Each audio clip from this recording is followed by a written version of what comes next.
Golden wings indeed. Solid advice. Thank you, Shanice Chris, and all 11 of the 2020 Women of Vision.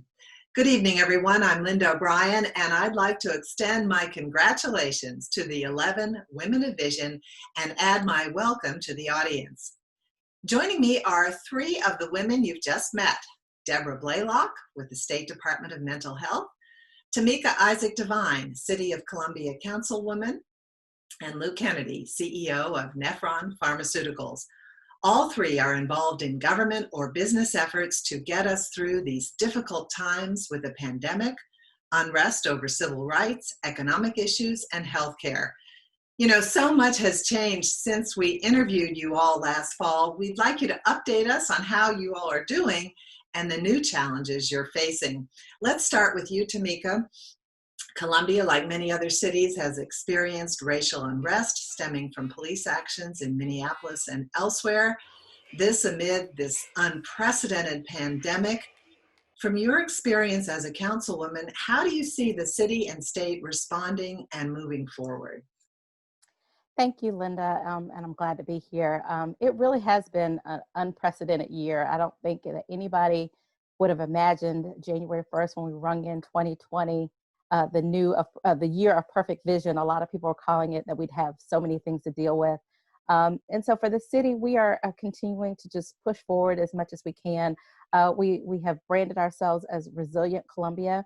You know, in the past, we've dealt with the floods, we've dealt with the Confederate flag coming down in our state. And so we've been in places, difficult and uncomfortable places before. I know that this is a little different, and I think that we're in a very pivotal time in our country as it relates to racial injustice and civil rights. But I think that our city really is well positioned because we have leadership who has been really on the forefront of a lot of issues nationally and internationally.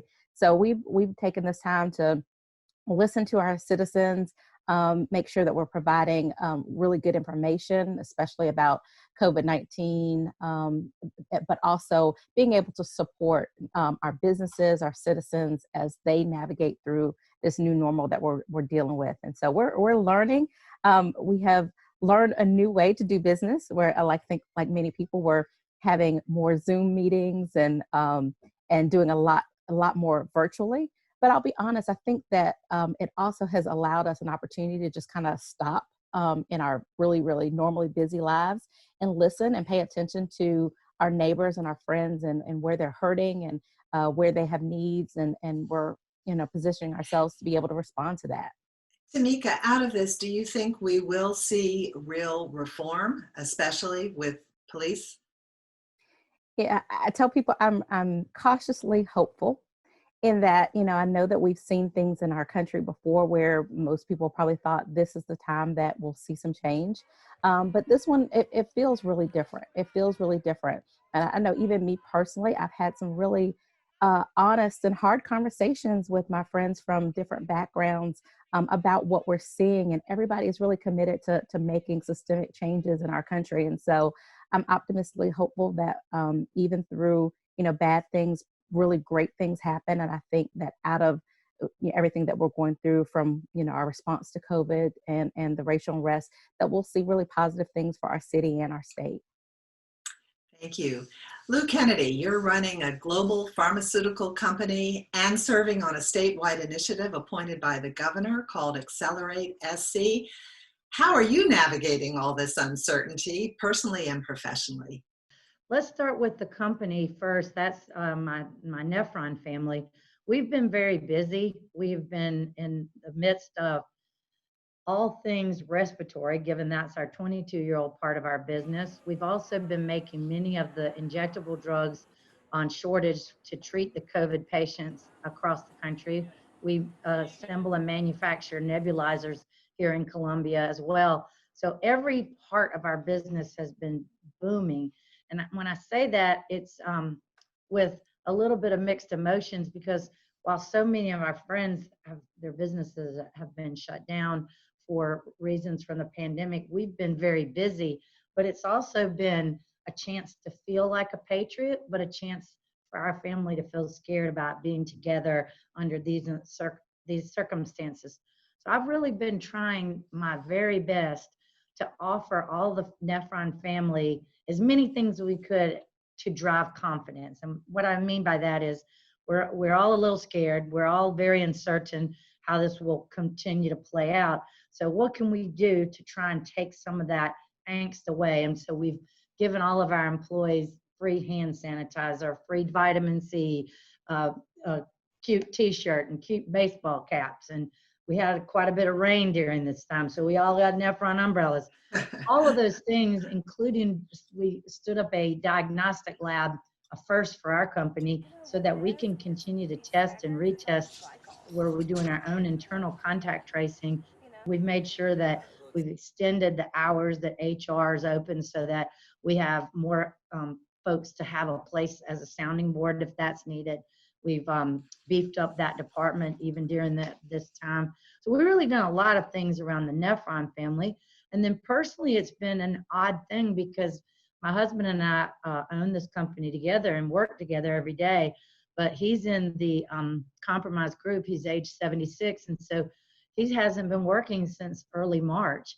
We've, kept him at home. So I'm trying to take all the precautions when I leave work, and I put on a different hat as a wife and how we should, watch out for the potential spread of this. It's been a very odd time, as I'm sure it has been for all of you.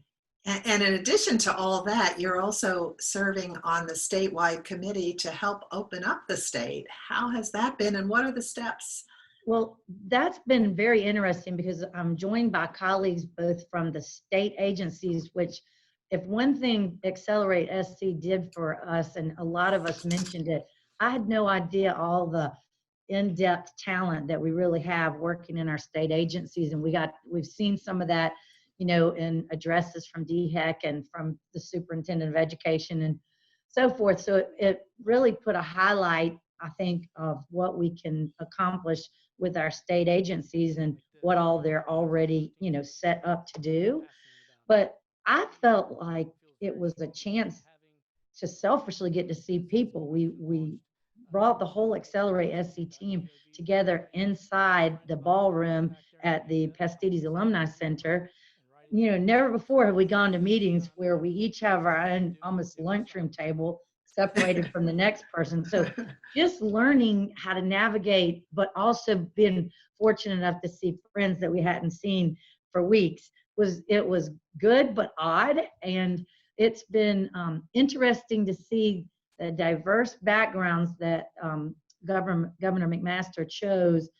He brought private sector, public companies, large companies, small companies, getting the diverse perspective from each of us to talk about what we felt like were good recommendations for our fellow South Carolinians. So I was very honored to be asked to join and got to meet some people that I'd heard but had never met before. Now, of course, you're meeting them with masks on and, you're bumping your elbow rather than shaking hands, and no Southern or South Carolina hugs, but it was a rewarding experience, and they still will send us things to weigh in on via email, and they have the right to call us back if they want to. So I've made some new friends, and I thoroughly enjoy doing it. And one thing I do want to say is I feel like Governor McMaster did a really great job about how he carefully chose to open things or close things. And it was important to us because we've seen in other years where our employees might, if it was mandatory shutdown across all things, similar to what happened in Virginia, our employees would use it like a child uses a snow day. Whoop, no work for me today, right? And we were so scared that might happen and we wouldn't have enough employees to be able to provide our medications. So the way that he labeled it very carefully, essential workers only, it gave us the opportunity to, encourage and welcome our employees to be here. And many of them have mentioned to me that they've sent me separate emails that they were actually pleased to be able to be doing something toward this effort and able to come to work. So it sounds like there will be lessons learned out of this pandemic for maybe other situations. Hopefully not another pandemic, but other times. I agree. And speaking of state agencies, Deborah Blaylock, you're with the State Department of Mental Health, and one of the concerns we've seen is increasing tension at home and on the streets and rising rates of mental illness. How are you dealing with this in your work with the department, and how are you doing personally? I'll pick the department first. It's been fascinating. It's been a time where we have really had to ramp up our telehealth capacities. And luckily, South Carolina was positioned really, really well because we've had an extensive telehealth network with DMH for about 15 years, but it was all psychiatry. It didn't include any of the other disciplines. And so when COVID hit, we've been allowed to expand it to our master's prepared clinicians, our nurses, our APRNs, and that's been very helpful. So prior to COVID, we were doing about 5% of our work with telehealth and the rest was face-to-face. And now we flipped that pretty much entirely. 95% of our work is telehealth and about 5% is face-to-face. As you all know, South Carolina has a lot of rural spots that don't have good broadband access. And so we have patients who cannot connect with us through telehealth. And we have patients that have track phones that only have limited minutes, so they can't connect with us telephonically because they don't want to spend the minutes in a counseling session. So those folks we're bringing back into our clinics slowly and safely to see people. But the other piece that we've had to pay attention to, as Lou said, is the well-being of our staff. So our staff can't care for others unless they can care for themselves, unless we care for them. And so we created an internal, we call it the SOS line, supporting our staff line, where staff can call and talk to somebody anonymously, share their concerns, to make sure that our staff are healthy and well positioned to be able to care for others. The other thing that the department has done is we wrote a grant and in 6 days, a SAMHSA grant, which is rather amazing. Those are very hard grants to write. And 5 days later, we were awarded a $2 million grant, which was another amazing feat. So it just tells you that government can, in fact, be nimble when it needs to be. And with that grant, we've opened a line that is called the SC Hopes line, and the number is 1-844-SC-HOPES. And any citizen can call that line to get connected to care. And it can be connected to care in the mental health system or in the alcohol and drug use system. So we partnered with our friends at State DeOtis to create this network across the state to serve our citizens anywhere they needed to be served. And there's this very specific part of this program that's for healthcare outreach workers. And so it's called the HOT team. And the HOT team only serves healthcare workers.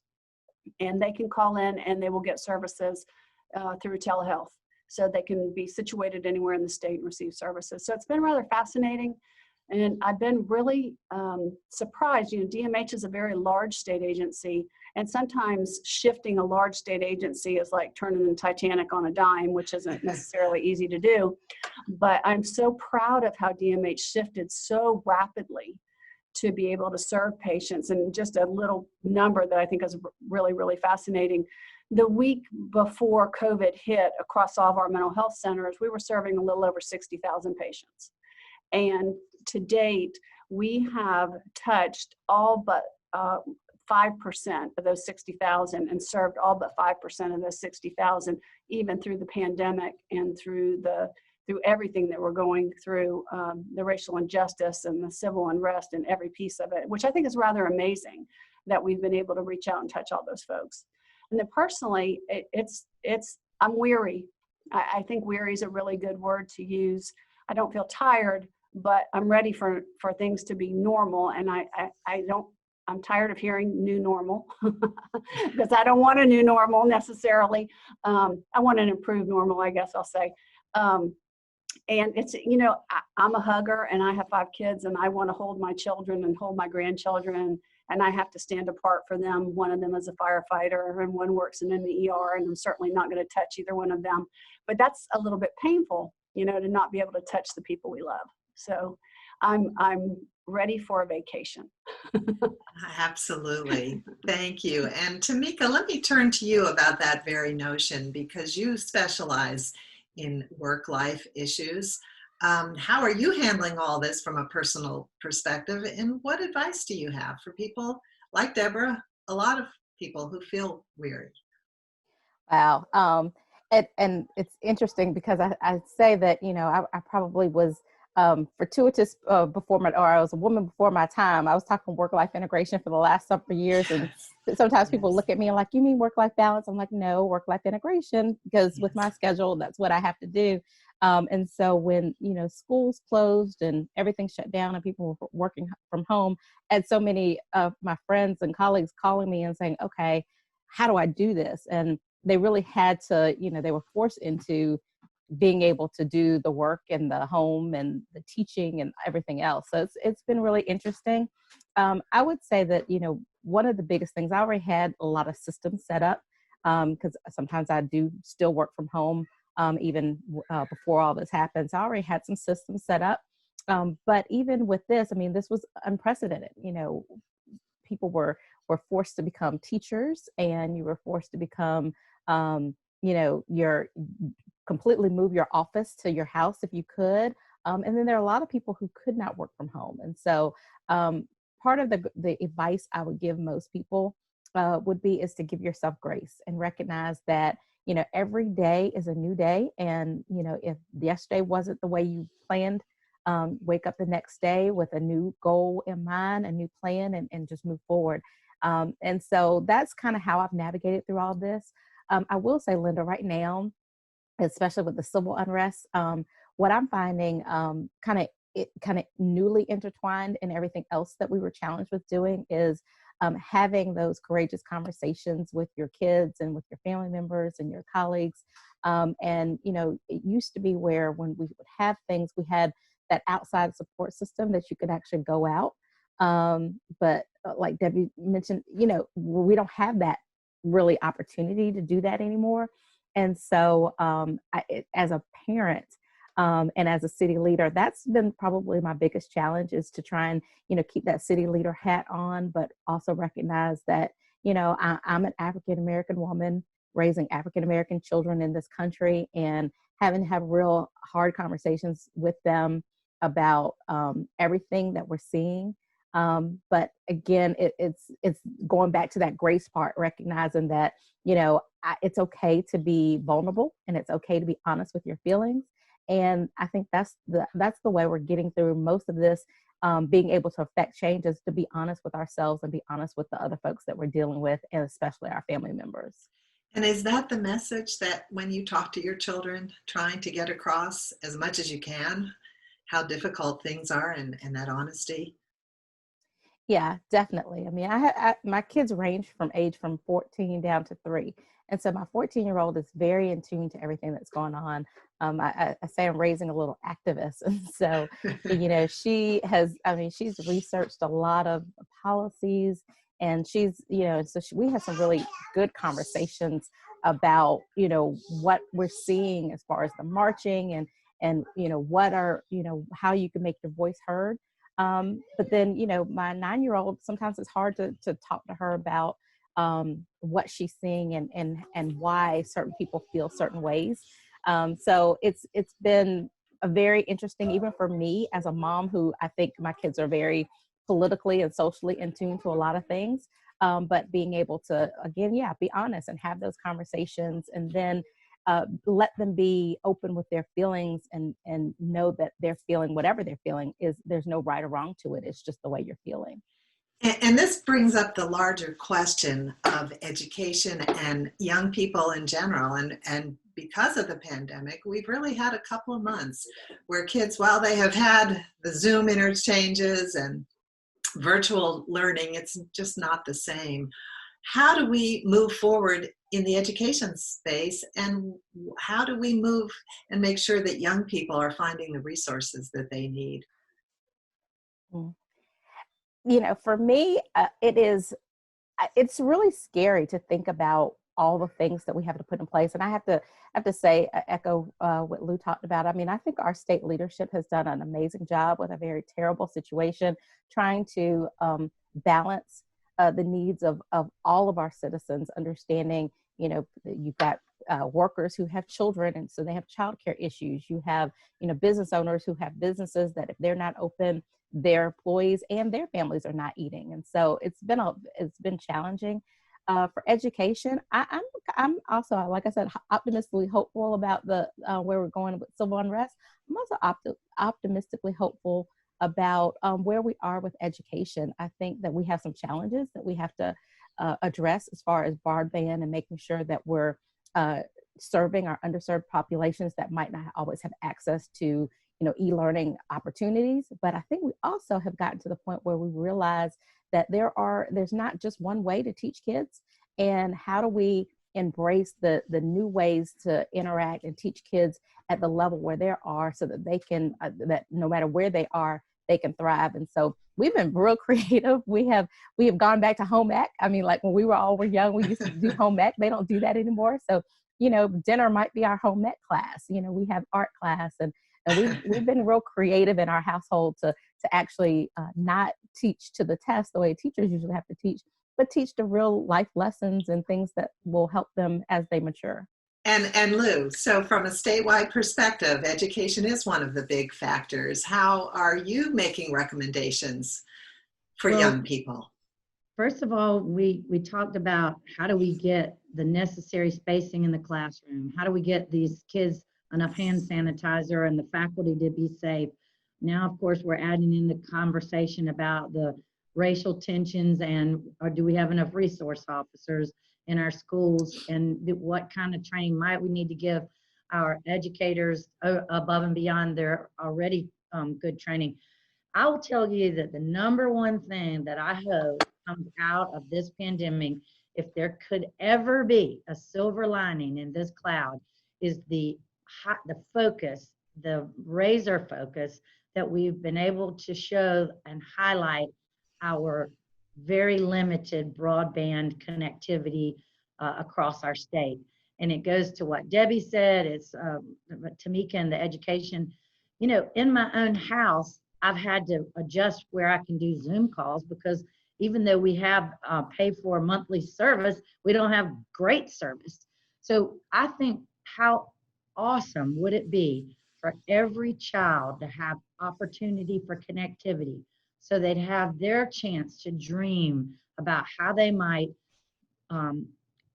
realize a different situation for themselves. They could dream about being a public servant. They could dream about being a microbiologist and work at Nephron. They could dream about being a doctor, a teacher, a lawyer, serving, in state government, for example. We don't have that now.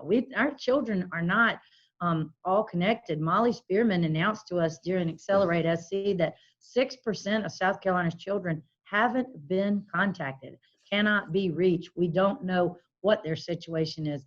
And that is just awful to me. And we also look at how important telehealth, telemedicine, this, really has been, again, I would say highlighted as a part of this pandemic. So I was very happy with the resource group's recommendation to Governor McMaster and the legislature that there be money set aside. I believe it was $250,000 to complete the full plan for what South Carolina's needs actually are. Because some plans will say, oh, that subdivision's covered, but it could in fact mean one person in a subdivision is covered, not the entire subdivision. So we've got, you'd like to say Columbia, for example, is being well served. Well, you could be on Two Notch Road and have no coverage right through the middle of Columbia. And so I'm looking forward to the day, and I have worked really closely with Congressman Clyburn, and now we've been able to expand that across the entire South Carolina delegation. I just couldn't help myself. I got wound up about this. I wrote them all a letter and said, please, if you have a chance to vote anywhere in this CARES Act or on any other of these iterations, please consider rural broadband and what that could mean to a state like ours. And I have been tickled that for once we saw all of them sign the same letter and send that unanimously from our entire delegation, both R's and D's, and they went right to the federal government. So again, I hope this is the one silver lining that might come out of this pandemic, that we'd see this racial divide where inequity, if you will, with an inability to connect. That's not right. It's a money thing. It's a mini demographic thing that we need to fix, and it's important. And I believe if we could do a good job of it in a state the size of South Carolina, we'd serve as the actual project leader for other states across the country. So I'm a big cheerleader for connectivity and rural broadband. Thank you. And Deborah, I know you work a lot in the schools. In fact, last fall when we interviewed you, you talked about how important that is at those critical ages to make sure that we're paying attention to mental health. So how are you coping with all of this in the schools in particular? It's been challenging for our school mental health counselors. We're in about 844 schools, I think, across our state. And those counselors are now obviously having to reach those kids through a telehealth or telephonic platform. And I worry about the telephonic a little bit, to tell you the truth, because if I'm a child and I'm 6 and my counselor is calling me, I can't see what's happening with that child in that home through the telephone. Some good things have happened, though, because it's been through a telehealth platform in particular in a lot of places. We've been able to engage caregivers in the therapy, which has been great. So sometimes if a parent's working, he or she can't come to the school where we are with the child and be a part of family therapy.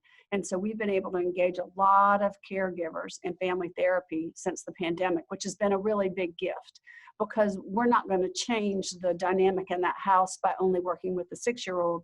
We can't change the dynamic in the house until we work with the whole family. So I've really appreciated how creative our clinicians have been to engage family members, and how willing family members have been to be engaged in the therapy. That's been great. And so going forward, the state, between the Department of Education and the Department of Mental Health, they committed jointly to have a counselor in every school, every public school across the state of South Carolina. And so I'm hopeful that COVID will not derail that in terms of the budget availability to fund those positions, to put them in every school. And I would dare say that I think having a counselor is probably maybe more important than having a resource officer. And not to discount resource officers, but sometimes if you have a counselor in the school, you perhaps negate the need for a resource officer because you're dealing with issues in a preventative way. And there are some obviously fabulous resource officers across the state, but I think having the counseling is really preventative and very, very helpful and supportive. And before we close, are there 2 or 3 skills, leadership skills, that you feel you have gained through these difficult times? Let's start with you, Debbie. I think flexibility has always been an important skill, but being flexible and nimble and being able to shift gears rather quickly depending on what the needs are. I think the other is communication. I think that's been huge during this pandemic. Because we've been separated, we have to have really good skills to communicate and reach out. And communication is not just a one-way street. So listening to what people's needs are, and listening to what our counselors need, what our families need, what our patients need, to make sure we're reaching people and providing what they need, because that's what we are. We're a service organization, so we have to give what people need. So I really think communication skills and flexibility are 2 really big ones. Tamika, leadership skills. Definitely flexibility, with having basically 3 jobs plus kids at home. My schedule, I get up very early to do the work that I need to do, so that I could be available for the kids during the day, and then I work again in the evening. So I've been very flexible, and that has been really good. I would also say having the opportunity to understand where people are. I've had to meet clients and talk with clients via Zoom on Saturday evenings, because they too are, either essential workers and they're working all the time, or they're with kids. And so I just had to, be able to understand where they are and figure out how do I meet their need based on what their particular situation is. And certainly as a city leader, that has been it. And then the last one I would just say, and that will continue as we continue this dialogue about, racial inequities and really healing our country moving forward, is understanding other people's perspectives. And although you don't always agree with where they are, Understanding their perspective, you realize there's probably a lot more in common to where you both want to go than you know it, but because you're both talking, you don't hear it. And so just kind of listening and understanding and then figuring out what the commonalities are and how do you get there. Lou, critical leadership skills during these times. Well, I echo the sentiments of the other ladies here, but I would add to that list really being present and listening, just being present and exuding confidence, because there's been so much uncertainty. I feel that people need to cling to that quality of a leader, that you're confident, we'll get through this, we'll do it together. So I would say add to flexibility always. I think, that ability to make a swift move and pivot is always important. But I believe this being present, listening, getting the other person's perspective, that confidence that's so needed. And finally, I'll say that it's been important that as the pandemic talk kind of subsided and we started talking about this racial divide, never more has it been important for companies to really put their money where their mouth is on diversity and inclusion. It's not enough to say we're hiring a diverse workforce. We must have those voices heard. And so I think we underscore diversity and inclusion. We started this program on the right to vote, the 100th anniversary of the 19th Amendment, and you all had some very enlightened comments. Given recent events, what are your thoughts now on voting? Lou, you just mentioned one aspect of voting. Okay, the number one most important thing is get out and vote to have your opinion heard. I mean, that's the number one thing. We don't have enough voting Americans. It's a message I try to send around through our company and anywhere else. Be heard. Share what you want. Share what you need. If you sit at home, it's like it's the television. If you don't like the channel, change it. If you don't like what you're seeing, change it by being at the voting booth. Great, thank you. And Tamika? One of the things I'd say from just recent, like everything with the protests and stuff, I've just been really, really excited to see the young people be intricately involved in making their voices heard by the protests. But I think equally on that is I'm disheartened when I see that there's so many young people who don't exercise their right to vote. And as I've been trying to engage with some of the folks who have brought ideas forward, I find that, sometimes they don't know certain things. And so they've got the passion and they've got the drive and they certainly have the intellect to get things done.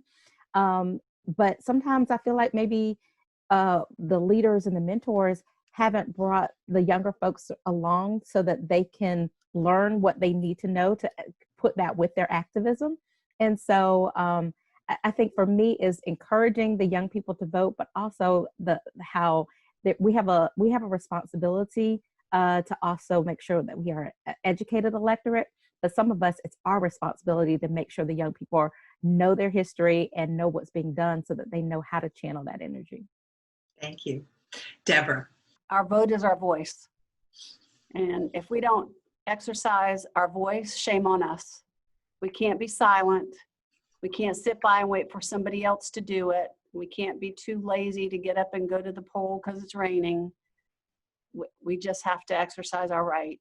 And we have to encourage our kids. I like to echo what Tamika said. Now is a great time to have these conversations with our children. My kids are much older.